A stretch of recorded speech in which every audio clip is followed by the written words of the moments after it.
Alright, welcome back. You see on to Market Pulse on your preferred People's Television, and this is the discussion segment. Access to a well-functioning financial system creates equal opportunities, enables socially and economically excluded people to integrate into the economy and actively contribute to the economic development. There are apprehensions over the abysmal financial literacy level of Nigerians. More reason on today's episode of Market Pulse, we'll be discussing on deepening financial literacy in Nigeria. And in the studio with me to talk on this is Dr. Gazali Muhammed. He's a data analyst of the Central Bank of Nigeria. And as you know, I always bring to you the finest minds you can find in the business world.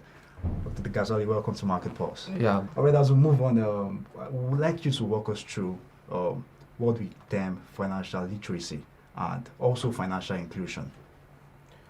Well, financial literacy and financial inclusion are two important aspects of an economy, and then they are like brothers and sisters. Wow. Okay, financial inclusion, as the name implies, is like provision of financial services to disadvantaged communities by way of giving them access to financial services, allowing them to participate actively in economic decision-making process.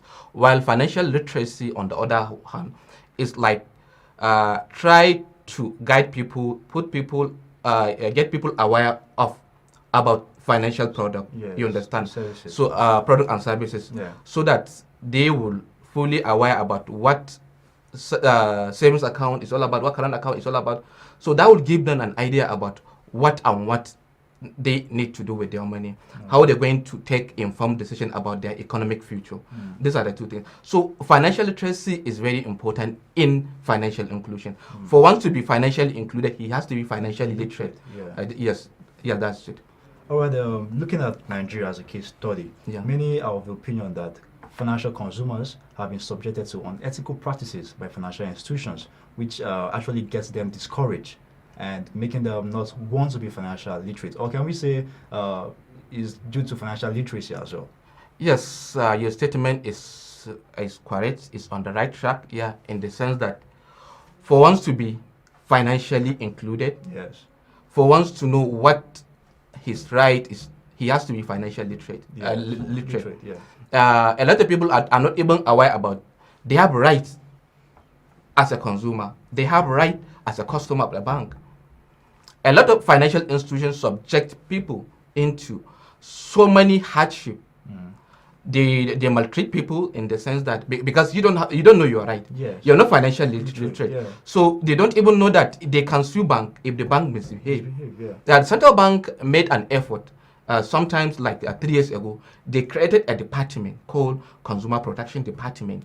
So if anybody has a complaint, he can just write to central bank, address his complaint to Consumer Protection Department, and his complaint will be treated accordingly. And if that person has an access to internet, he can send an email to cpd at cbn.gov.ng. So he can just send his complaint, and his complaint will be treated promptly. So I'm telling you now, a lot of people are not even aware about. They can even table their complaint. Maybe like the issue of ATM dispense error. Maybe some people they complain about maybe like they take loan and then bank overcharge them. They don't know where to table the issue. They can write to CBN. CBN will take it seriously, and then they will receive their money back if the central bank find out that that person has a clear case to claim. Now talking about this particular department being set up in CBN. How fast, how quick is the feedback system? Very quick, because they have desk officers. They call them complaint managers. They have complaint management division in central bank in that department. So if you have any complaint, you send it to them. It will get to them directly. So when they receive the complaint, they will liaise with the affected bank with the view to determine the gravity, the authenticity of your claim. So if they confirm your claim found to be okay, they will definitely respond quickly. But it's not something that you say you get instant response, because they have to liaise with the bank. Sometimes like a week, 2 days, 3 days, some within 24 hours, must say. It depends on the nature of the complaint. That's it. All right, then let's quickly move forward. Now, looking at financial illiteracy in Nigeria, how best can this menace be coped? Yeah, honestly, the issue of financial illiteracy, I always see this, is not just the effort of central bank alone. Traditional rulers, financial service providers, and even you on the people on the even media can as well contribute to educate people about their rights, about the issue of financial product. They can partake in the financial services, because the issue of financial literacy is serious issue to the extent that the issue of financial literacy is the one dragging the country back, because if people are financially literate, definitely will go a long way in addressing a lot of economic fundamentals. Yes. So I would say it requires a collaborative effort by all the service providers, media people, journalists, and what have you. I believe they will contribute in ensuring people are financially literate. All right, I have the statistics here which I'll bring across to you. Actually, the Central Bank of Nigeria made a commitment in 2012, referred to as the Maya Declaration, to reduce the number of financially excluded Nigerians from 46.3% in 2010 to 20% by the year 2020. Now, tell us about the role of the CBN in achieving this. Yes, quite all right. CBN made a commitment in 2012 to make sure that adult Nigeria are financially included by the year 2020.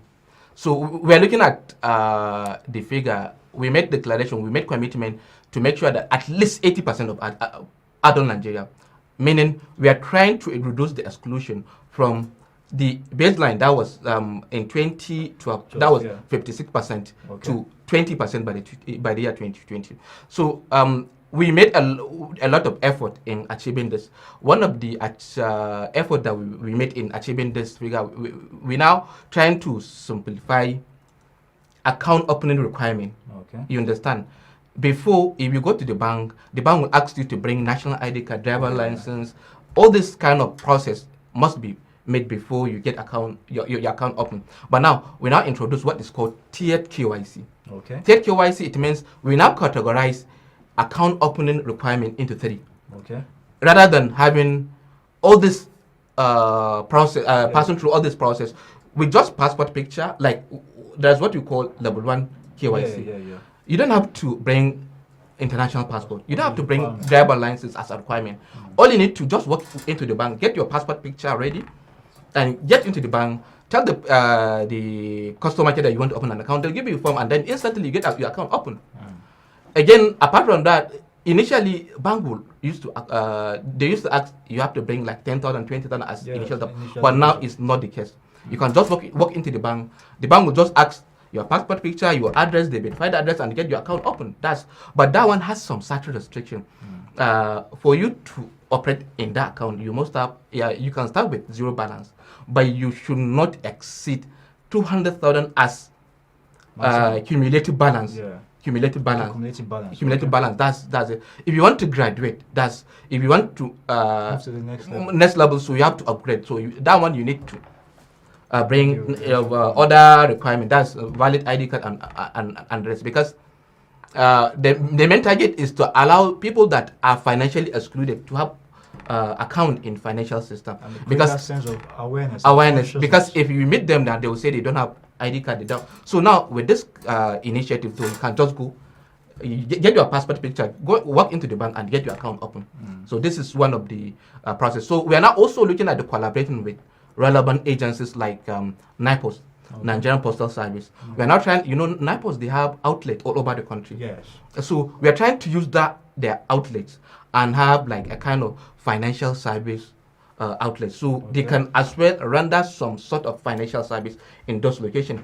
Looking at the strategic location of NIPOS, they are located in mostly in rural areas. Apart from cities, they have branches or outlets in the rural areas. So that will serve the people around those areas. So it means we are trying to indirectly reaching out to those that are financially excluded in those segments. That's true. So you understand. So we are also trying to collaborate with NCC, Nigerian Communication Commission. So Nigerian Communication Commission, they are the regulators of the mobile industry. So we're now trying to encourage or facilitate the use of mobile phones so that you make transactions on your, it's, if you go to any village, you at least you see handset. Yes. So which you can actually make transaction, USSD code, you can transfer money, like you can just use code and then transfer money. You can, you understand that? So we're now trying to deepen the collaboration with NCC to see more of it, so that at least people will get financially literate, and then eventually get financially included. And other stakeholders, we are trying to collaborate with SEC, that's Security and Exchange Commission, Nigerian Deposit Insurance Commission, and Association of Microfinance Bank. All these agencies that are in financial service. We're trying to see how they as well contribute toward enlightening people about the financial services, and then by way of including people in the financial system. So it's really, really a kind of collaborative effort. Yeah. So central bank is not the central bank alone that is handling this issue, because it's a national agenda. Yeah. That's why it's called National Financial Inclusion Strategy Document. Exactly. So it's a national document. Everybody has a stake So we expect all stakeholders that are in this segment so will contribute as well toward the realization of our dream. That's 20% inclusion by the year 2020. Now, what interests me is that you've actually stated the whole process. And it's actually fascinating to know that the CBN and other agencies are doing quite a lot to raise financial literacy across the populace. Yes. Now, what comes to mind is, in your own opinion, now tell me, how achievable is this goal? Yes. If you're looking at Vision 2020, how achievable is it?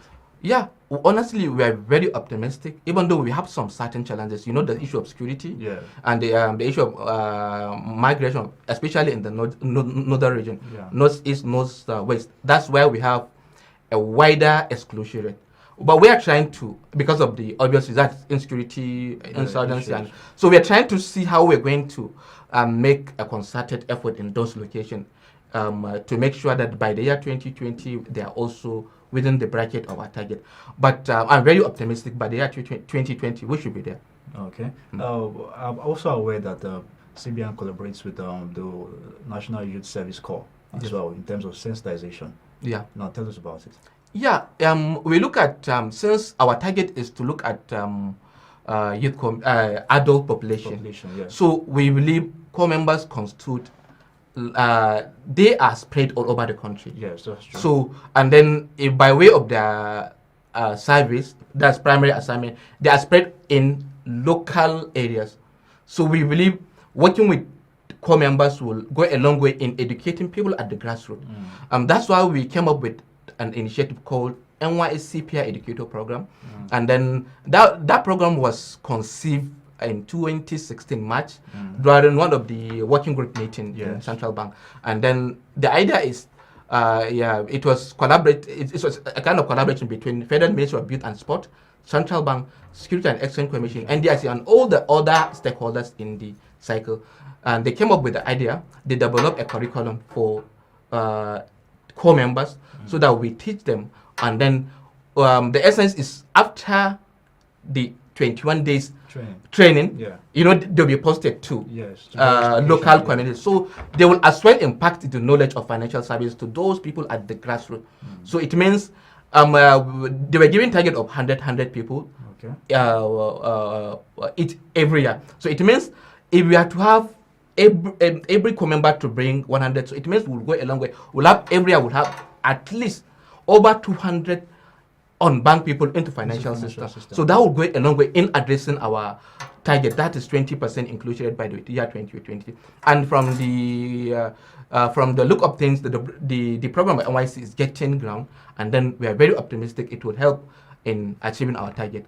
All right, Dr. Gazali, even as we begin to wrap up on this episode of Market Pulse, I want you to, one final word of advice to the unbanked population out there. Okay, my advice is it doesn't cost you anything to go and then at least to have tier 1 account, KYC account. Just walk into the bank, get your passport picture, just go in there, tell the customer care you want to have an account. Because about whether we like it in the near future, you can't do without an account. You must be part of the system to get what you want. Before, if you are a salary earner, you can just get your money by table payment, but nowadays it's normal. So I'm telling you now, even if you are maybe like a trader, there will be a time when physical cash will not be available, so you have to have an account. So I advise people that are not financially included to please go to any financial institution, have an account. Thank you. Dr. Gazali, many thanks for having you on this episode of Market Pulse. Really appreciate. All right, I've been speaking with Dr. Gazali Muhammed. He's a data analyst of the Central Bank of Nigeria, and as you know, I always bring to you the finest minds you can find in the business world. Knowing when to invest, how to invest, and where to invest matters a lot. It's all about financial literacy, and as an individual, financial literacy is important as well. Well, with the efforts of the Central Bank of Nigeria, the Securities Exchange Commission, and a lot of stakeholders, we actually commend their effort, and we say they're actually doing a lot to bring about financial literacy across to you. All right, with this, we call it a wrap onto this episode of Market Pulse. I remain your host, Gabriel Nise.